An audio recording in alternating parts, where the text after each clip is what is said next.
Welcome to মুনমুনের classroom.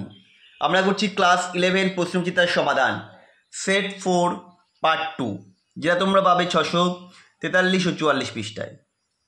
Sodium, magnesium, aluminium, silicon মৌলগুলির প্রথম আয়নীভবন বিভবের মান বের করতে বলেছে। দেখো, আমরা জানি বাম থেকে ডানে গেলে কোনো পর্যায়ে বরাবর আয়নীভবন বিভবের মান বাড়ে, সেই হিসেবে হওয়া উচিত বি, এবং বইয়ের উত্তর আছে বি, কিন্তু এটা হবে আসল উত্তর হচ্ছে সি। কারণ একটাই, ম্যাগনেসিয়ামের আয়রন বিভবের মান অ্যালুমিনিয়ামের থেকে বেশি, কারণ এখানে হচ্ছে 2s2 S কোটা 3s2 S কোটা সম্পূর্ণ ভর্তি অবস্থায় রয়েছে, আর এর ক্ষেত্রে পি কক্ষক আংশিক পূর্ণ আছে, এটা সুস্থির বেশি, অর্থাৎ অপশান সি হবে এটা। পরেরটা, এই দুটি যৌগের মধ্যে কোন জোটটির কেন্দ্রীয় পরমাণু সংকরায়ন sp2 হবে? এটাও হবে অ্যান্সার সি, BF3 এবং NO2। কীভাবে হচ্ছে আমি দেখো, দুটো সংকরায়ন আমরা বের করে দিয়েছি ক্যালকুলেশন করে। দেখো সূত্রটা কী ছিল না, অংশগ্রহণকারী কক্ষকের সংখ্যা equal to half V plus X minus C plus A. সেই হিসাবে BF3 দেখো 4 হচ্ছে, এই 3 হচ্ছে মানে sp2, NO2 এর 3 হচ্ছে মানে sp2, আর NH3 4 হচ্ছে NH2 মাইনাসের sp3, H2 এরও 4 মানে sp3 হচ্ছে। এরপর আমরা চলে যাব 15 নম্বর কোশ্চেনে।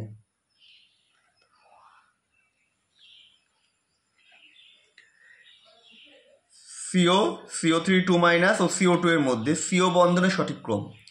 মূলত দেখো, CO2 আর CO3 যদি দেখি, CO2 হচ্ছে ডবল বন্ড, আর এটা হচ্ছে আংশিক দ্বিবন্ধন, মানে CO2 এর বন্ধন দৈর্ঘ্যটা কম হবে, CO3 বেশি হবে।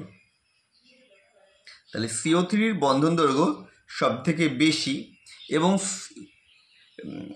ভুল বলছি, CO3 বন্ধন দৈর্ঘ্য বেশি আর COর সব থেকে কম, সেই ক্ষেত্রে হয়ে যাবে অপশান এ।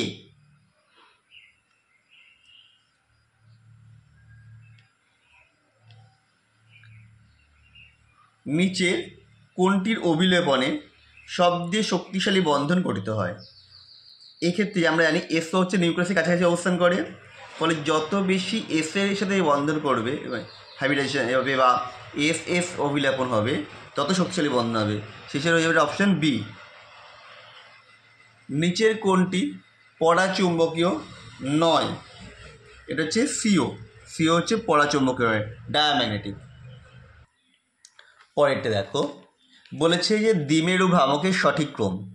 যে কটা দিয়েছে এর মধ্যে NH3, BF3, NH3 এবং H2, এদের মধ্যে BF3 হচ্ছে সব থেকে কম 0 দ্বিমেরু ভ্রামক, তাহলে সেই হিসেবে অপশন হতে পারে বি এবং সি। তবে NF3 দ্বিমেরু ভ্রামকের মান সবসময় হয় NH3 থেকে কম, সেই হিসাবে তাহলে এটা যাবে অপশান বি। তারপর যে নিচের কোন জোটটি সম আকৃতি সম্পন্ন? এখানে দেখো Xf2 এবং IF2 মাইনাস এই দুজন হবে সম আকৃতি সম্পন্ন। এরপর আসছে পৃষ্ঠতলে একক কোষ গঠন করে, এর চতুস্থলকীয় ফাঁকগুলির 2/3 অংশ বিয়ে উপস্থিত, যৌগটির সংকেত কী হবে? যৌগটির সংকেত হবে A3B4, অপশান সি। কী করে হচ্ছে না, আমি ধরে নিয়েছি এর পরমাণু সংখ্যা n, তাহলে চতুস্থলের ভাগের সংখ্যা তবে 2n, তাহলে সেটা যদি হয় তার 2/3 অংশ মানে 4n/3, তাহলে H2B কত হবে? n/4n/3 মানে 3/4, দ্যাট মিনস A3B4। এরপর আছে তোমার স্তম্ভ মেলানো।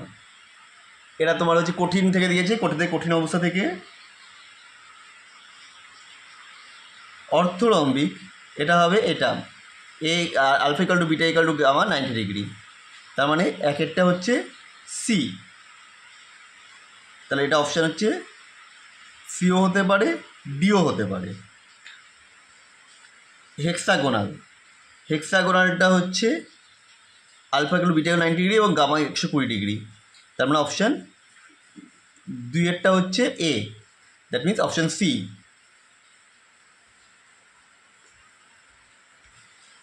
কোন শর্তে বাস্তব গ্যাস ডাল্টনের সূত্র মেনে চলে?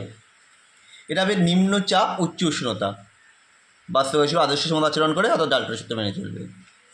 পরেরটা, এ ও বি দুটি গ্যাসের মধ্যে একে সহজে তরলীকরণ করা যায়। একে যদি সহজে তরলীকরণ করা যায় এর ক্রিটিক্যাল টেম্পারেচার মান বেশি হবে। একে সহজে তরলীকরণ করা যায় এই গ্যাস দুটি কন্ডিশন তখন টিআই এবং টিসি হলে, তাহলে যেহেতু একে সহজে তরলে পরিণত করা যাচ্ছে তাহলে সংকট উষ্ণতার মান বেশি হবে আর বি এর মানটা কম হবে। দ্যাট মিনস এটা হয়ে যাবে অপশান এ। 20 আয়তন H2O2 পাহাড়ের পারক্সাইডের অর্থ কী? না 1 ml H2O2 বিয়োজনে এনটিপিতে 20 ml অক্সিজেন উৎপন্ন হবে। দ্যাট মিনস এটা হয়ে যাবে অপশান ডি। আমাদের মোটামুটি কমপ্লিট হয়ে গেল আজকের এই পার্টটা। কেমন লাগলো অবশ্যই কমেন্ট করে জানাও। আবার দেখা হবে নেক্সট ভিডিওতে।